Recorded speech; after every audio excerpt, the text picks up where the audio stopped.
যোৱা 29 তাৰিখ নে কি তাৰিখে 29 বুলি কৈছে নহয় যোৱা 29 তাৰিখে ৰাতি নে 26 তাৰিখে ৰাতি বুলি কৈছে আজি কেই তাৰিখ নো 28 26 তাৰিখে ৰাতি মই হিমন্ত বিশ্ব শৰ্মাৰ লগত বহুত দীঘলীয়াকৈ কেইবা ঘণ্টা জোৰা আলোচনা কৰা বুলি মানে তথা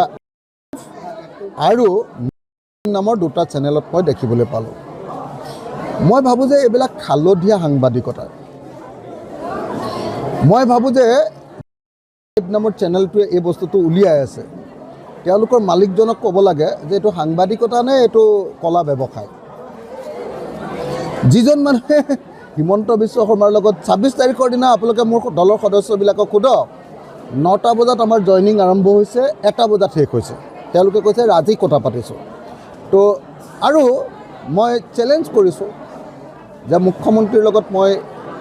26 তাৰিখৰ দিনা দীঘলীয়া কথা পতা বুলি কোনোবাই যদি প্ৰমাণ কৰিব পাৰে তেতিয়াহ'লে তেওঁক মই পুৰস্কাৰ দিম 1 নম্বৰ কথা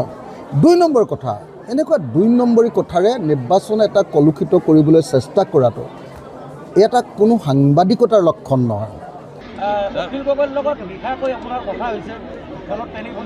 চাওক এই বিষয়ে মই স্বীকাৰো কৰিব নোখোজোঁ অস্বীকাৰো কৰিব নোখোজোঁ মই বিশেষ কথা ক'ব খোজা নাই এইটো টপিকৰ ওপৰত মই বিশেষ মন্তব্য দিব খোজা নাই